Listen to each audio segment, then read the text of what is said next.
Hi there, traders. This is Brad Gilbert with today's trading action. All right, now we've had the Fed come and go. Right, looked like a little bit of a weaker dollar setup. Then the Bank of England, the Swiss National Bank. Uh, it's all a little bit of a mess, right? So we've seen the dollar sort of give up some gains earlier in the week and then really come back firm. It's not because of overly strong dollar. It's just everything else is much weaker as well. So there's a number of reasons to get short euro. No peace talk between Russia, Ukraine, um, like a whole bunch of, there's a whole range of other things there as well.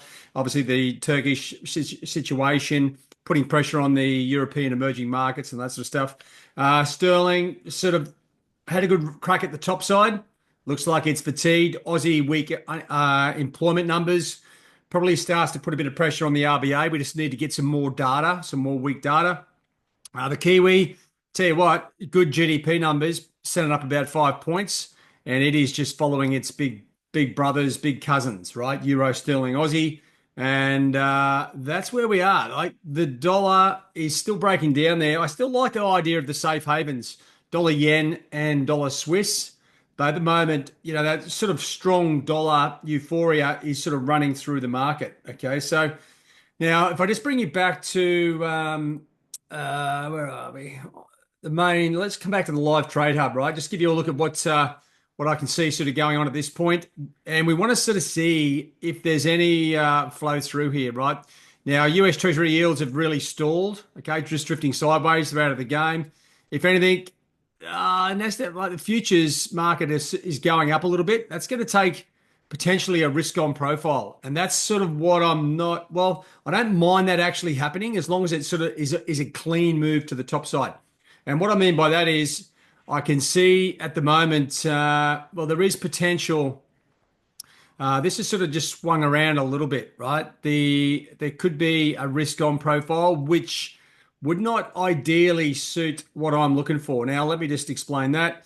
The Now we've got sort of really mixed signals here on the euro and sterling, and these have been changing every day. It's not like usual that you get these things whipping around, but Aussie and Kiwi do have pretty good setups, and there's a bit of a sort of a squeeze higher here at the moment, right? You can see short-term momentum up, bit of a short squeeze. I like that. I'd like to see it go further because I have got interest to get short those pairs, and the rest of the dollar pairs, except for dollar yen, look like a bit of a mess, right? Getting short dollar yen long term is a good trade, but you got a bit of time to sort of wait there, right? And just come back to the live trade hub. The Aussie yen and Kiwi all look pretty like good technically. I know it's been a weird week as far as technicals go, but that's where we are now. Pending orders at the moment. I've just got Aussie yen and the Aussie active at this point. Now, dollar yen and dollar Swiss both went up a little bit, so I'm just sort of reassessing these two. I still want to get short dollar yen, Aussie Swiss. It's sort of a bit of a wait and see, so I'll work that out through the course of the day. But Aussie and Aussie yen look good, right? On the face of it, technically. We're just going to see how, if there's any momentum swings in the market left, right? And unfortunately, that probably comes down to the Don at this point. The only sort of major data we've got Chinese, we've got Japanese CPI numbers. 20 years ago, we probably would have had a look at that. It's not anything really amazing. GFK consumer confidence in the UK, one of those good numbers to have a look at.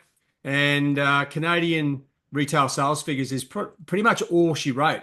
So really, there's nothing sort of left field here that could really come in and sort of blow things up. So that's why I like the setup. All I'm going to be doing at the moment is just keeping an eye on the US equity futures. If they keep rallying, right, just got to keep an eye on the risk profile here. We could see a short squeeze into Friday, take Euro, Sterling, Aussie, Kiwi up.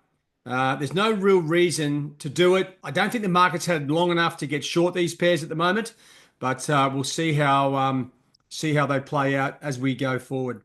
All right, guys, that's it for me. It's like we've had a lot of central bank activity, a lot of news out there. So it has been very hard to sort of work out exactly where the next move is. So just take it easy. It's one of those weeks, you factor in weeks where you don't get all the ducks lining up. Just have a read through so you get a grasp of what all the different central banks are doing. and that'll set you up to take advantage of moves when they do arise. Okay. Okay, and that's pretty much it. All right, guys, have a good one. All the best. Cheerio.